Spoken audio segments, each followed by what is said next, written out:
Welcome back on my channel commerce with me.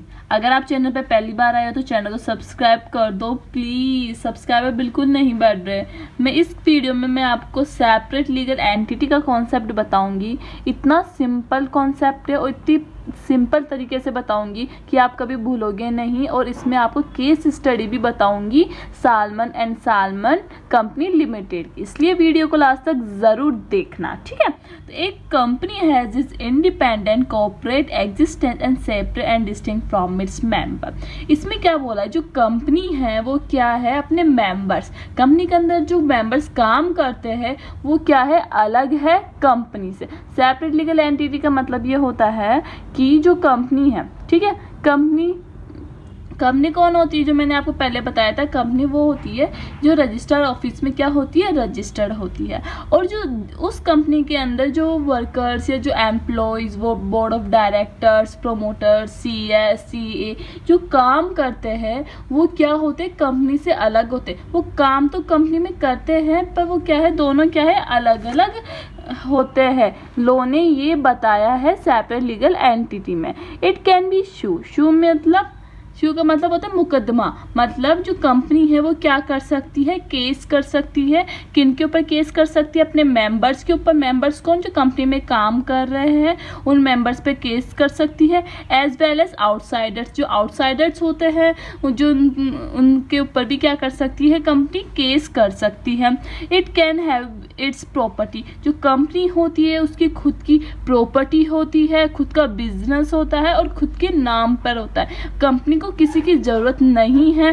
Company क्या कर सकती है, खुद के नाम से प्रॉपर्टी भी परचेज कर सकती है, सेल भी कर सकती है। उसके नाम से खुद क्या होता है, कंपनी का नाम भी होता है। इसलिए कंपनी क्या है, एक सेपरेट लीगल एंटिटी है। नो मेंबर और डायरेक्टर, जो मेंबर्स होते हैं कंपनी के और जो डायरेक्टर्स होते हैं, जो एम्प्लॉयज होते हैं, उनका कोई राइट्स नहीं रहता, कोई अधिकार नहीं रहता कंपनी की असेट्स पे। इसलिए कंपनी को क्या माना गया है, सेपरेट लीगल एंटिटी माना गया है। अब है आपको salmon and salmon company limited की केस स्टडी बताती हूँ, इसे आप ध्यान से समझना। और एग्जाम अगर सेपरेट लीगल एंटिटी कोई प्रिंसिपल पूछे तो इस एग्जाम्पल को ज़रूर लिखना, आपके फुल मार्क्स ज़रूर आएंगे। क्योंकि ये फर्स्ट केस था जो सेपरेट लीगल एंटिटी पर बेस्ड था। तो इस कंपनी में क्या था, सालमन था, मतलब एक पर्सन था सालमन, उनका नाम क्या था, एरन सालमन नाम था। उसने क्या किया, शूज़ कंपनी, अपनी शूज़ कंपनी ओपन करी और उसका नाम क्या रखा, salmon and company limited. Salmon तो क्या है, ओनर है, और कंपनी को चलाने वाला, कंपनी को फॉर्म करने वाला कौन है, सालमन है। और उसने कंपनी खोली सालमन एंड कंपनी लिमिटेड, ठीक है। उस वक्त क्या था, उसकी शेयर कैपिटल, कंपनी की शेयर कैपिटल थी 4000 शेयर्स, $1 ईच। डॉलर में थी इसकी वैल्यू, तो 4000 शेयर्स थे इसके पास। और जो कंपनी में काम करने वाले लोग थे, मतलब जो मेंबर्स थे कंपनी में काम करने वाले, वो 7 सब्सक्राइबर थे, 7 मेंबर्स थे। जैसे अपन कंपनी फॉर्मेशन करवाते हैं तब मेमोरेंडम बनाते हैं, मेमोरेंडम में लिखे हुए रहते हैं कौन कौन एम्प्लॉयज काम करेंगे। तो उसमें क्या था, जो मेमोरेंडम था, उस मेमोरेंडम में 7 सब्सक्राइबर लिखे हुए थे। तो वो 7 सब्सक्राइबर्स कौन कौन थे, एक तो आरमन सालमन खुद थे, ठीक है, उनकी वाइफ थी, उनकी डॉटर थी और उनकी 4 बेटे थे, उनकी 4 सन्स थे, ठीक है।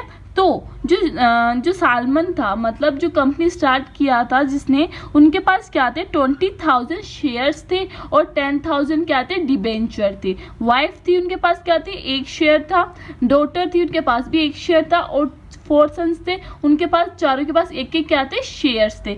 ऐसे ही क्या था पता, जो पूरी फैमिली है वो इस बिजनेस में इन्वॉल्व थी, ठीक है। अब आफ्टर 1 ईयर, अब केस स्टडी अब यहाँ से स्टार्ट होती है कि 1 साल के बाद क्या हुआ, कंपनी को सेल करना पड़ा, कंपनी लिक्विडेशन में चली गई। और कंपनी को कितने में सेल किया, 38,000 पाउंड में सेल किया। तो कंपनी की उस वक्त एसेट्स क्या थी, जब उन्होंने सेल किया, कंपनी की एसेट्स थी 6,000 रुपीज़ थी, ठीक है, 6,000 रुपीज़ एसेट्स थी। और जो लाइबिलिटी का मतलब उन्हें पैसे चुकाने थे दूसरे क्रेडिटर्स को, वो कितने थे, $17,000 रुपीज़ थी। ठीक है। अब इसमें प्रॉब्लम क्या आई, जो एक सालमन खुद एक ओनर थी, ठीक है, और एक अनसिक्योर्ड डिबेंचर थे। उन्हें भी पेमेंट करना था। कितना करना था? 7,000 रुपीज़ पेमेंट करना था।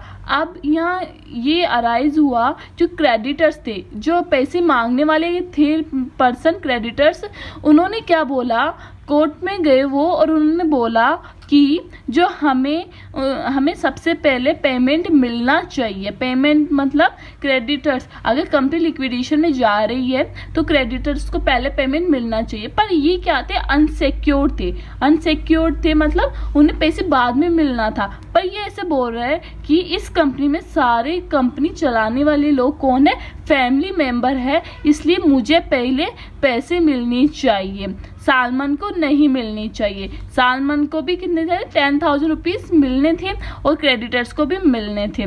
और कंपनी के पास कितने असेट्स थे? ओनली 6,000 असेट्स थे। अब यहाँ बात समझो कि असेट्स तो 6,000 रुपीज़ थी, ठीक है, असेट्स 6,000 रुपीज़ थी, क्रेडिटर 7,000 रुपीज़ थे। अब ये 6,000 रुपीज़ सालमन को देनी चाहिए या 6,000 रुपीज़ क्रेडिटर्स को मिलनी चाहिए? इन दोनों में से किसे मिलना चाहिए? वैसे देखा जाए तो सालमन को पहले मिलना चाहिए, पर जो क्रेडिटर्स है उन्होंने क्या बोला कि हमें पहले मिलनी चाहिए, क्योंकि इस बिजनेस में क्या है, सब पर्सन जो मेंबर्स है सब क्या है? फैमिली मेंबर्स है। जब ये केस कोर्ट में गया तो कोर्ट ने ऐसे बोला कि सबसे पहले पैसे सालमन को मिलेंगी, क्योंकि कंपनी और कंपनी के मेंबर्स दोनों क्या है? सेपरेट है, इन दोनों क्या है? अलग अलग है, इसलिए सालमन को सबसे पहले पैसे मिले, क्रेडिटर को नहीं मिले, ठीक है। ये सालमन एंड कंपनी लिमिटेड की क्या थी? केस स्टडी थी। अब मैं एक और केस स्टडी बताती हूँ, वो भी बहुत फेमस है, उसे भी आप लिख सकते हो। ये सेकंड केस स्टडी है, ये बहुत सिंपल है, मैं जल्दी से समझा देती हूँ, आपको समझ में आ गया होगा। कंपनी और कंपनी के अंदर काम करने वाले मेंबर्स दोनों क्या है? अलग अलग है। तो अब दूसरा केस क्या बताता है कि Lee and Lee air farming and company, जो ली था मतलब जो कंपनी थी, ली एंड फार्मिंग कंपनी के मेंबर कौन थे? ली थे, ठीक है। उनकी इस कंपनी की टोटल शेयर कैपिटल कितनी थी? 3,000 शेयर कैपिटल थी। जो ली थे मतलब जो ओनर थे, उनके पास कितने थे? 299 शेयर्स थे उनके पास। मतलब जो कंपनी की टोटल शेयर 3,000 रुपीज़ शेयर्स थे, और उसमें से जो ली थे उनके पास कितने शेयर्स थे? 2,999 शेयर्स थे। अब जो ली थे वो क्या थे? मैनेजिंग डायरेक्टर भी थे उस कंपनी में, और चीफ पायलट भी। चीफ पायलट मतलब एज ए सैलरी पर्सन, उन्हें सैलरी भी मिलती थी, और वो क्या थे? मैनेजिंग डायरेक्टर भी थे। तो अब क्या हुआ, जो ली थे उनकी क्या हो गई? डेथ हो गई, वो मर गए और उनकी डेथ हो गई। तो अब यहाँ एक बात समझने की चीज़ है कि उनकी डेथ हो गई, तो उनके वाइफ ने क्या किया? इंश्योरेंस कंपनी से क्लेम किया कि हमें कंपनसेशन चाहिए, क्योंकि उनकी डेथ हो गई है। कब हुई डेथ? काम करते वक्त, मतलब कंपनी में काम करते वक्त उनकी डेथ हो गई थी, इसलिए उनकी वाइफ ने क्या किया था? उन्होंने कंपनसेशन मांगा था इंश्योरेंस कंपनी ने। इंश्योरेंस कंपनी से क्या मांगा था? इंश्योरेंस कंपनी से क्या मांगा था? कंपनसेशन मांगा था। तब इंश्योरेंस कंपनी ने ऐसे बोला कि इस कंपनी में सारे मेंबर्स मतलब जो ली थे वो क्या थे? मैनेजिंग डायरेक्टर थे, ओनर थे, तो इसलिए उनका रिलेशन देखा जाए तो ली एक मास्टर भी थे और एक सर्वेंट थे। मास्टर क्यों थे? क्योंकि वो मैनेजिंग डायरेक्टर थे। सर्वेंट का मतलब वो क्या थे? एम्प्लॉय थे। तो वो वाइफ क्या बोल रही थी कि वो एज ए सर्वेंट के रूप में वो क्या मांग रही थी? कंपनसेशन मांग रही थी, और वो इंश्योरेंस कंपनी उन्हें क्या कर रहे? डिनाई कर रहे थे, मना कर रहे थे। पर जब एक केस कोर्ट में गया तब क्या हुआ? कोर्ट ने बोला अगर उनकी वाइफ मास्टर के रूप में, मतलब कि ली को अगर अपन मास्टर माने, तब अगर ली को मास्टर मानेंगे तब उन्हें कंपनसेशन नहीं मिलेगा, क्योंकि वो मास्टर थे, मतलब मैनेजिंग डायरेक्टर थे। पर उनकी वाइफ ने कंपनसेशन मांगा एज ए सर्वेंट, मतलब अगर सर्वेंट के रूप में, अगर मतलब जैसे कंपनी होती है, कंपनी में इंश्योरेंस कंपनी से क्या होता है, वर्कर्स के लिए क्या लिया जाता है, लाइफ इंश्योरेंस लिया जाता है। अगर कोई भी वर्कर काम करते वक्त क्या हो जाता है, डेथ हो जाती है उनकी, तो क्या किया जाता है, इंश्योरेंस कंपनी क्या देती है, कंपनसेशन देती है, ठीक है।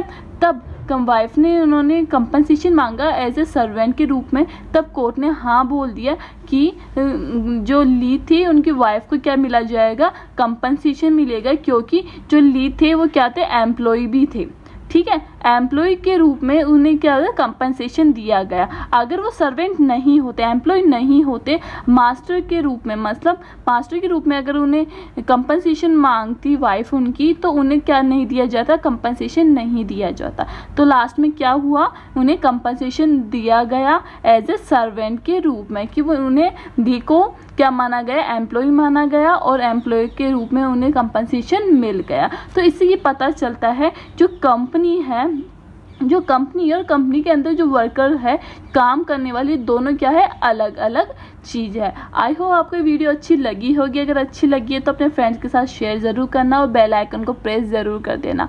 फॉलोवर्स बिल्कुल नहीं बढ़ रहे, सब्सक्राइब बिल्कुल नहीं कर रहे, लाइक तो कोई करता ही नहीं है, प्लीज़ लाइक कर दो, बहुत मेहनत लगती है। अब नेक्स्ट वीडियो में आपको बताऊँगी लिफ्टिंग द कॉर्पोरेट वेल्थ, इसे देखना बहुत ज़रूरी है, वो बहुत important topic. Thank you for watching.